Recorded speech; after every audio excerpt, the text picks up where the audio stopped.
welcome back to the Citizen channel. We're all staying safe and well in a History Boys special, and we continue a little look. We've done one or two of these as I'm recording these.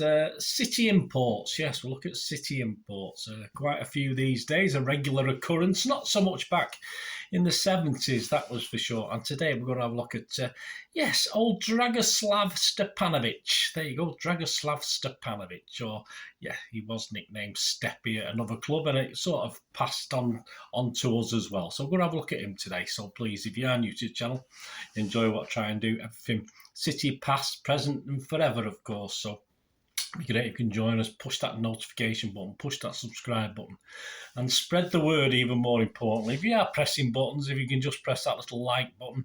I'm trying to get between about 20 likes minimum if I can for these City vlogs. So if you can help me get to that target, it'd be much appreciated. Right, old Steppy, yes, I'm not going to say that mouthful every time. Dragoslav Stepanovic was born on the 30th of August 1948 in the village of Sibnica, close to Belgrade, in the then country of Yugoslavia, which is now part of Serbia.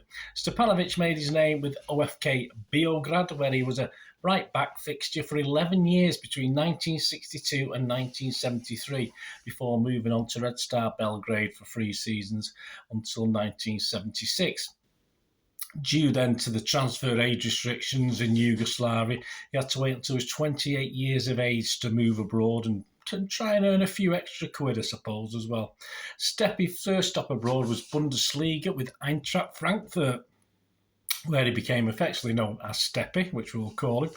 He played in Frankfurt for 2 seasons, 1976 to 78, and next came a 1-season stint with the wonderfully named, Wormatia Worms. There's a team name, Wormatia Worms in Germany. And in July 1979, he joined Manchester City for about £140,000. So there you go, that's a lot of dosh. Tony Buck brought him on a 2-year contract, but it was a time when, the power behind the throne, if you like, or the power at M.E.N was, of course, Malcolm Allison. Despite later seemingly a little bit of distaste for Steppy, he was the one who watched him and would certainly have had the final say in bringing him across to M.E.N Road. He said in his programme notes on the 18th of August 1979 for the match against Palace, which I've got the programme here, to find him available was a bonus. I knew of him from when he played for Yugoslavia against Spain in a playoff match for the 1974 World Cup qualifiers in Frankfurt. I also seen him play outstandingly against England in a 1-1 game at Wembley in October 1972. When I went to see him last month in Germany to refresh my view of him, I saw again all the qualities. This is Malcolm Allison, don't forget. We'll go back to this later on when his other views of him.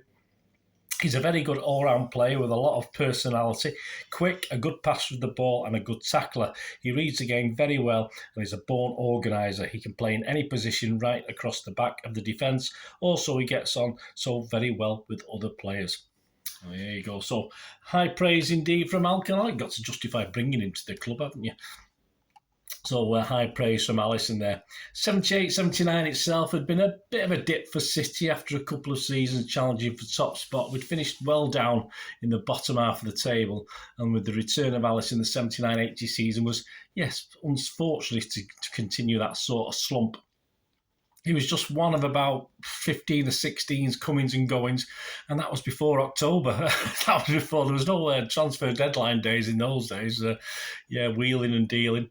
What did he bring? Well, apart from a wife, a 9-year-old son and a 6-year-old daughter, on the pitch, as Matt Allison said, he came with considerable experience. He'd played 36 caps, international caps with Yugoslavia, and he was a strong but calm, cultured player, equally at home using either foot, which again, perhaps you got more of that, I think, in those days, perhaps than you do now. He also played the accordion, though he never brought that onto the pitch at M.E.N Road, so we weren't treated to that. His time at City, well, he made a creditable debut in front of over 40,000 fans in a 0-0 home draw with Crystal Palace on August the 18th. At left back, wearing the number 3, and joined another import who we have covered in a previous edition of this, Kazudania, in the starting 11. The 11 for that game that he made his debut: Corrigan, Ranson, Stepanovic, Creighton, Booth, Mackenzie, Dana, Power, Robinson, Henry and Siltman, the old Barry Siltman. And the sub was Colin Hulston. He actually came on in that game. Despite signing only 18 days previously, he hadn't featured in any friendlies due to a delay in getting a work permit, so he was sort of flung in at the deep end. In his programme notes, Allison confirmed he had taken just 5 training sessions and assured us he will not be short of fitness and also not be short of know-how, and said of him he's a very experienced and a good leader. After the game, Tony Buck said of his debut, what a great character he displayed and also enormous courage in playing more than half the match with a broken bone in his hand, which gave him great pain. He's an old pro who knows the game inside out. The way he was conducting things at the back was a joy to watch. He has everything a manager looks for, and the youngsters will benefit enormously from his experience. So good words about old Steppy. 3 days later, despite the broken bone and strapping, he will sport a few games. Steppy played again in a 3-0 defeat at Ayresome Park. It could have been more than that. Steppy played in the 3-2 win over Brighton next at Main Road and tasted the first win of the season, and then got to start his first League Cup game in a first leg 1-1 draw at Sheffield Wednesday at Hillsborough. Despite Steppy and Boo being unsure who's responsible for a 50-50 ball, allowing the Wednesday striker King to nip in to equalise, Allison appeared happy with the defence, which he said was learning quickly, and praised Steppy for organising it so well so quickly. Despite a 2-1 loss away at White Hart Lane next on September the 1st, it was Steppy that was awarded the City Man of the Match award for that game. There's an odd story also about this game. Steppy seemingly had to make his own way to London for the game, driving up as he had just brought his family over to settle in Sale, Cheshire, in a club-owned property there, close by to Tony Buck. He apparently got lost going to White Hart Lane, but with the help of a cabbie who he followed and paid, was put back on the right track to his destination. We'd win the League Cup tie second round leg 2-1 3 days later on September the 4th, but disappointingly perhaps the defence wasn't learning quite as quickly as Allison had liked. We lost 1-0 at home to Southampton on the 8th of September, leaving us 20th in the table. There's 22 teams in the league then. For Steppy, it was a step up to captain, as Tommy Booth found himself on the injured list. Even worse, though, was to follow with a 4-0 hammering at the Hawthorns versus West Bromwich Albion on September the 15th, and City sat rock bottom of the table. For the next home game, bottom of the league, City faced the other Sky Blues, yes, Coventry, and Steppy lost his number 3 shirt to Willie Donachie, but he did take over the number 4 from Tommy Creighton, who himself moved to number 5, but it all went well for Steppy as the captain led the Blues to a 3-0 win and again got the City Man of the Match accolade. He actually played more of a midfield role in this game, and he himself thought that's where his future would lie for City. Ironic, despite the recent acquisition of a certain guy called Steve Daly, and he will soon find a younger Blue preferred more of that in a moment. Despite injuring a knee in the Coventry game, Steppy again led out the Blues 4 days later in round 3 of the League Cup, a home game with Sunderland, who managed to draw to take us back to then one of our bogey grounds at the time, Roker Park. In the programme notes for the game, there was a small piece entitled Groovy Steppy. Here we go, what's that about? Well, it was the 70s, wasn't it? Here's a little piece I'll read out from it. The grooviest mover in soccer is Steppy Stepanovic, and that's the opinion of a man who knows all about such things. Former rock and roll champion Lenny Heppel, who is a specialist in coordination of body movement. Lenny has been given, this is Malcolm Allison, when he brought in all his weird ideas for the team, didn't he? Lenny has been giving the Blues the benefit of his expert advice and training with periodical visits over the past 6 months. He gives the players exercises and explanations about the function of all the body muscles and the advantages gained from rhythm movements. And Lenny has found Steppy a knockout. I think he's the best natural mover I have ever seen among soccer players in this country.